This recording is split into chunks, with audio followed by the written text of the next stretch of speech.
Welcome to Wesley Impact. I'm delighted that you can join us. On the show this week, I'm going to share from the Gospel of Luke and a story of forgiveness. We celebrate the expansion of our out-of-home care fostering programme north of Sydney. And as part of International Forgiveness Week, we meet a man who will share a challenging and heartfelt message of love amidst the most tragic of circumstances. 19 years ago, in June, Pastor Chris Foley's life was turned upside down after his 3-year-old son Joshua ran out onto the road and was struck down by a motorcyclist riding along just a suburban street. That day bound the lives of 2 people together forever. What follows is a story of pain, I suppose you would say depression, guilt, prison, forgiveness and faith. And all of that mixed together. Chris Foley, it's good to talk to you and have you with us. Thanks, Keith.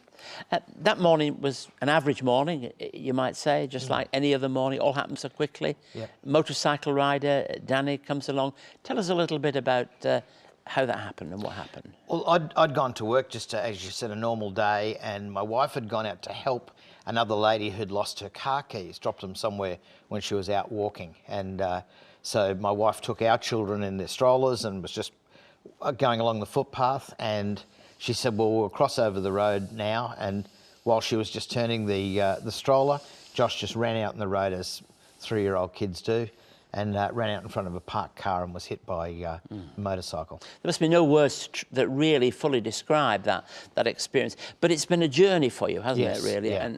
And you spiraled into depression? Yeah, well, it took me about 5 years before my doctor diagnosed that I was suffering from depression as a result of that accident. And, you know, I guess the signs were there. I'd wake up in the morning and just want to go back to sleep and pull the blankets over my head. And it was very hard to get back to normal life after losing Joshua. But, you know, with appropriate medication and treatment and a great group of friends and so forth, yeah, we were able to not only live a normal life, but really, you know, really thrive. Tell us about the difficult but the good side of this story, which is really linked to Danny. Yeah, well, Danny, I mean, he was just a 19-year-old boy, you know, out going for a ride on his motorcycle. We don't blame Danny in any way. In fact, we were very concerned that he didn't blame himself. So, you know, as soon as we possibly could, we had him over for tea a number of times, and I took him for a fly in the plane and just reached out to him at a friendship level, and he was suffering very, very badly.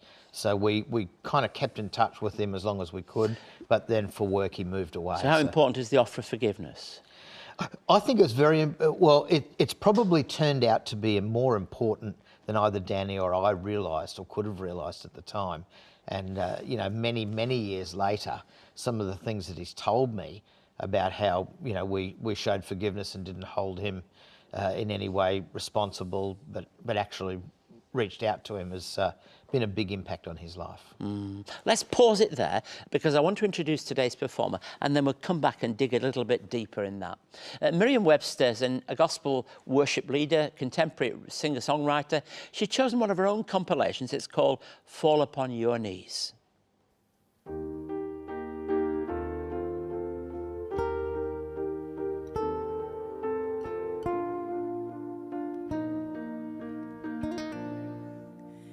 Is able to restore. He is able to heal. He is able to reprove. But he is able to forgive. Though your spirit may be wounded, or your heart be filled with grief, the proud will have no hope, but the humble know defeat. So fall upon your knees.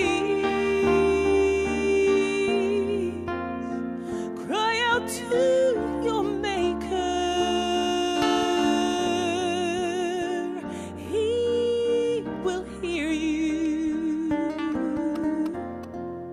'cause He's your secret place, will fall upon your knees, bow before your Maker. He will deliver you, 'cause he's your secret place.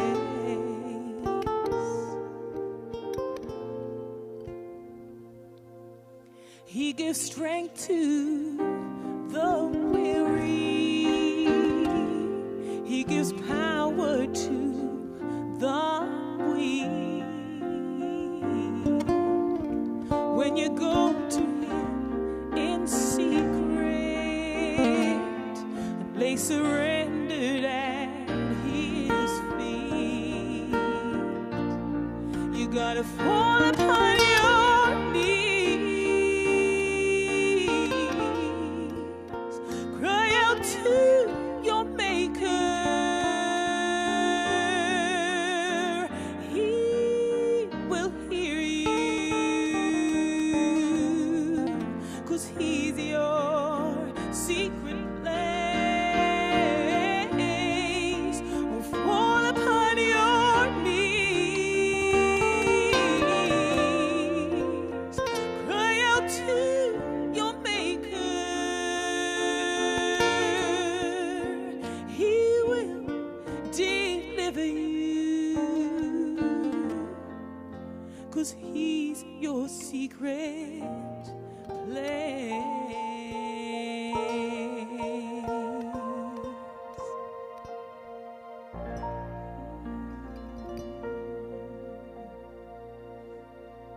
To commemorate 200 years of faith and pioneering care in Australia, Wesley Mission has released a publication documenting its work in the community.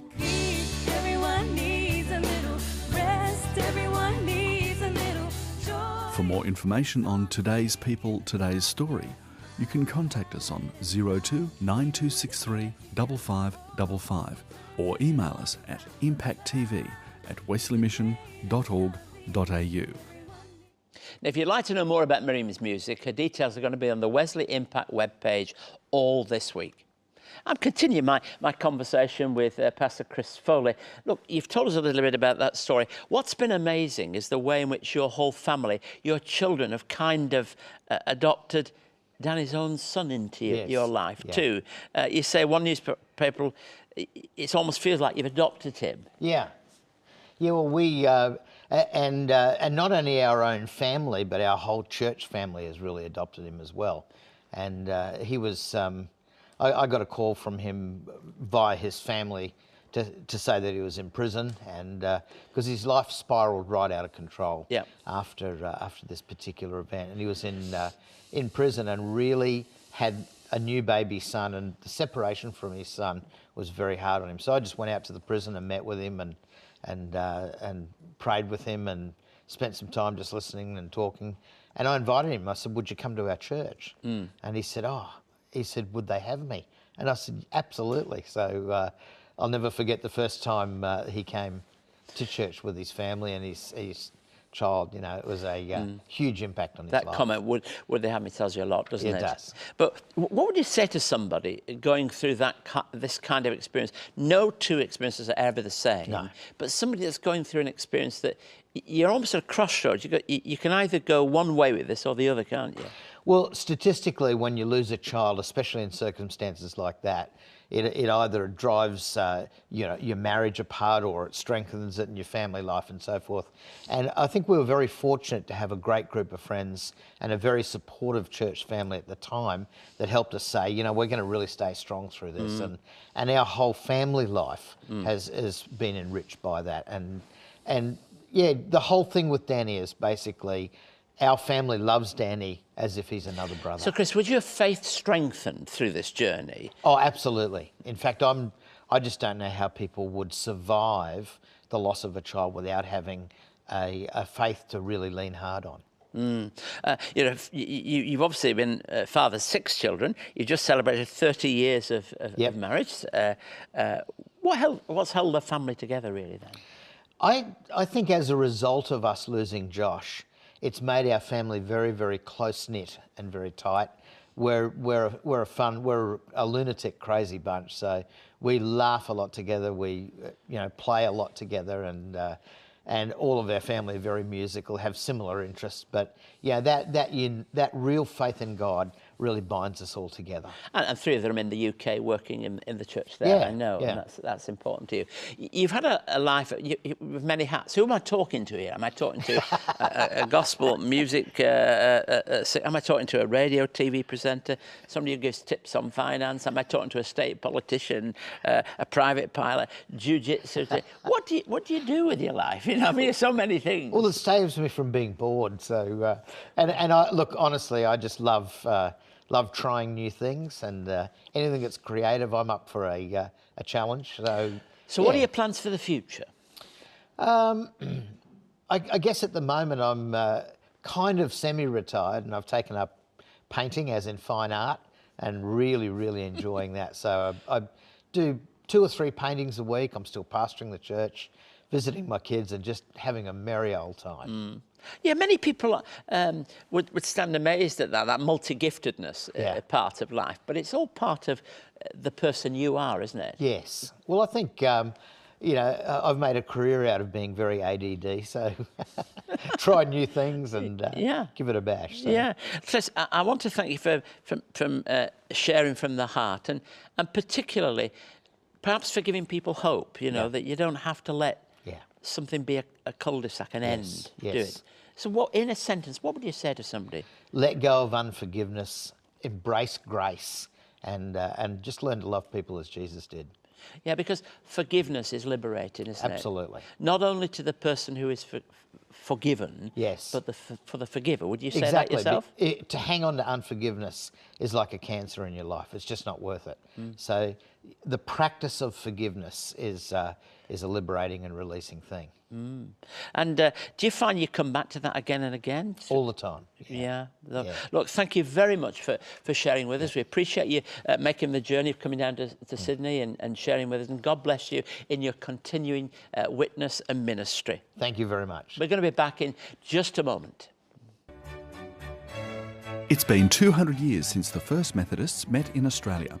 To celebrate 2 centuries of faith and pioneering care, CEO and presenter Reverend Dr. Keith Garner takes us back to where it all began. But we don't begin here at the heart of London. We begin in a town in the north of England.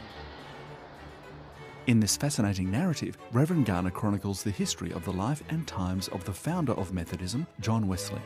This fresh and thought-provoking documentary takes us on a journey throughout the United Kingdom, beginning in John Wesley's hometown of Epworth. John Wesley was born here on the 17th of June, 1703.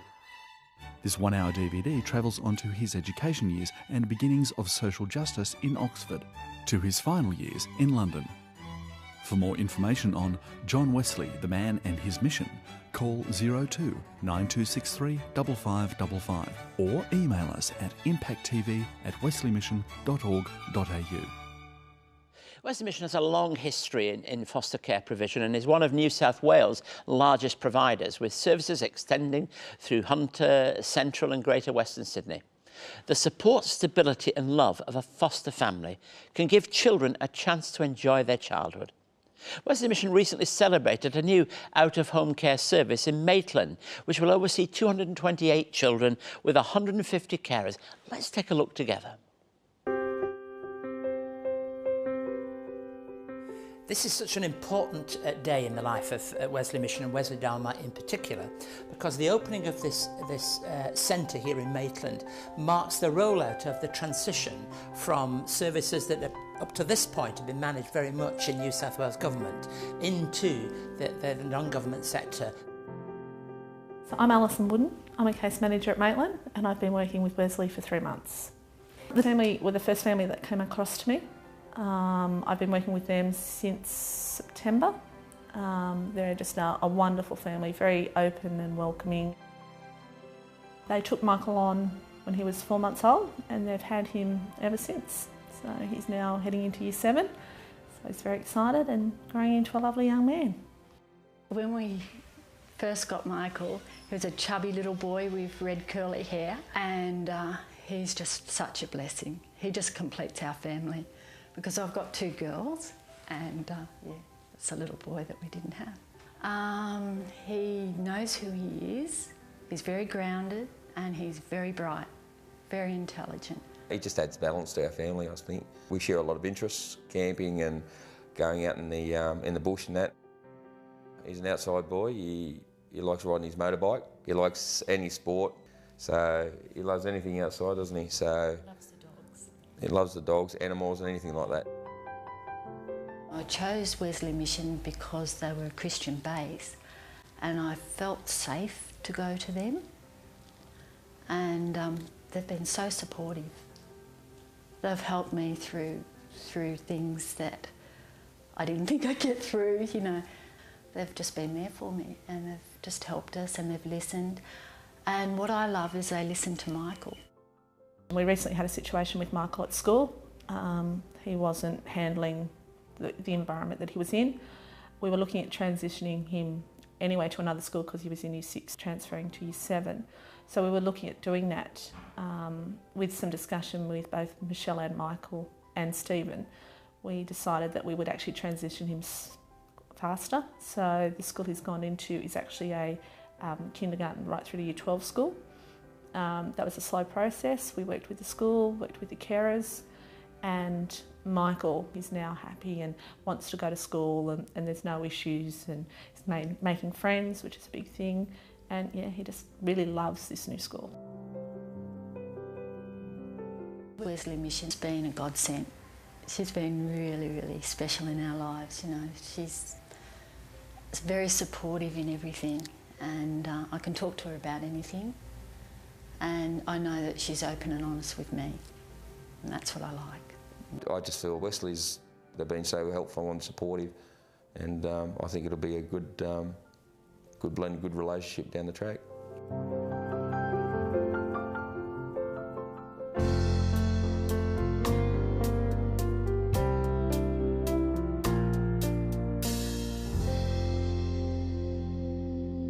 That's a lovely story, isn't it? I want to tell you a story now from the Bible, from Luke 19. Now, it's the familiar story of Zacchaeus. Now, Zacchaeus is very typical as a story of Luke's Gospel. We could read the parts in chapter 19 of Luke, but we know he was a man by the name of Zacchaeus. He was a chief tax collector and was wealthy. He wanted to see Jesus and who he was, but because he was short, he couldn't see him.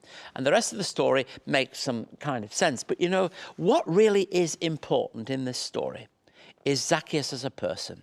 There's lots of things we could say about him. We certainly could focus upon his stature and size, but that's not the main thing. We're told that he was a chief tax collector and was wealthy. Well, that's the whole story. You see, tax collectors were very, very close to the edge. They were close to the edge of corruption. Often they were involved in keeping cuts for themselves. And he was very wealthy. And he wasn't just your average tax collector. He was the chief tax collector. Now, what that would do is would ostracize him from everybody else. So many people would find it very difficult to relate to this guy. So there he is. It would be somebody who would feel somehow by their job and by their work, they could hardly identify with other people. Now, there must be some people who have jobs of that kind today. But in those days, especially in a Jewish community, somebody collecting taxes, not collecting taxes for the synagogue and the temple, but collecting taxes for the authorities and the ruling powers would not be popular. And so there's a sense in which he's cast aside. So Jesus reaching out to him, and that's exactly what happens, because we're told he's short, he climbs a tree so he can get a view of Jesus. When Jesus reached the spot, that's the place where he was, he looked up into the tree and said to him, "Zacchaeus, come down immediately. I must stay at your house today." So he came down at once and welcomed him gladly. Now, this is really Jesus taking the initiative. We've heard a story about forgiveness, and the great thing about forgiveness is the initiative that God takes in Jesus Christ into our lives. And that's what happens here with Zacchaeus. Probably there were things that in Zacchaeus' life that really needed to be forgiven, and there's no question at all that here he is prepared to take that initiative and to offer something that's real. So what we read in verse 8, after he's gone to his house to share a meal, we read these words. But Zacchaeus stood up and said to the Lord, after he'd felt this welcome and forgiveness of God, remember, look, Lord, here and now I give half of my possessions to the poor, and if I've cheated anybody out of anything, I'll pay back 4 times the amount. Now, just a few moments ago in that interview, I talked about forgiveness, and Chris shared the fact that forgiveness is liberating for the person who offers the forgiveness, but for the person who receives it, it's also liberating. So much so in this case that it released something within the life of Zacchaeus, which said, now, because this has happened, because God has met me and somehow offered me forgiveness, here and now, and he offers recompense to people perhaps that he's cheated and he's been involved with and done things that are wrong. Pay back 4 times the amount. So it's all so much more than it would be for anybody else. So it's real forgiveness. It's forgiveness with clothes on. It's forgiveness in action. And it's all liberated and made possible by the action and the initiative of God in Jesus Christ. And it becomes a moment of salvation. Salvation is a word that means wholeness, that coming into an open space where life is liberated, where somehow we become new and different and fresh because of what God does. So we read in verse 9, as the passage draws to a conclusion, today salvation has come to this house, says Jesus, because this man too is a son of Abraham. For the Son of Man came to seek and to save what was lost. This man too is a son of Abraham. That's exactly what he wouldn't feel from time to time, feeling rejected, but now he's included. There's an inclusivity about God's action in Jesus Christ. And this becomes typical of what God is always doing. This is what the Son of Man came to seek and to do. He came to save that which is lost. And he reaches out to you. He reaches out to me. And whatever our situation is, wherever we are in life, whatever we've done, whatever we are, God forgives us and grants us a new opportunity.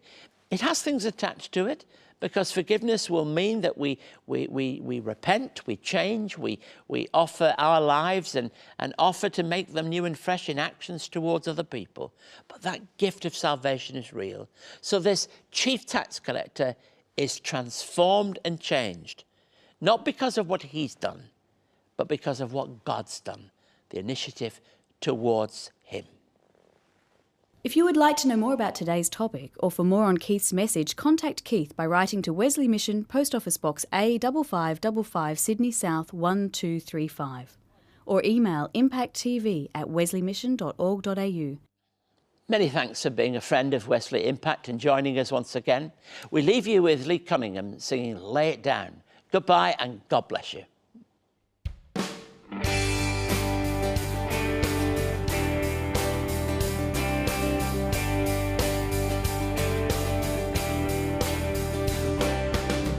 It's been a while since I've seen you.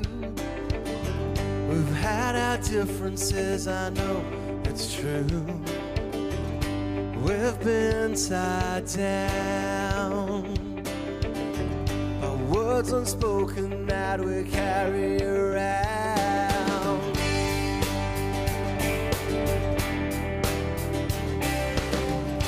They say time heals,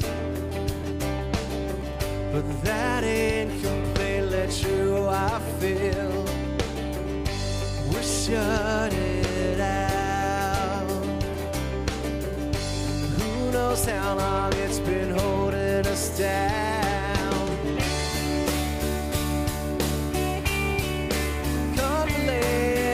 Down. This thing is way too heavy for us to still be carrying.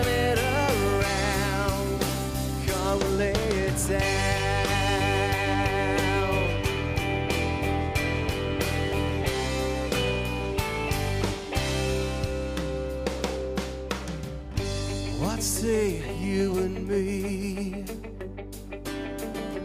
Let's leave it here in the shade of this tree, 'cause freedom is found when we leave it here and lay it down.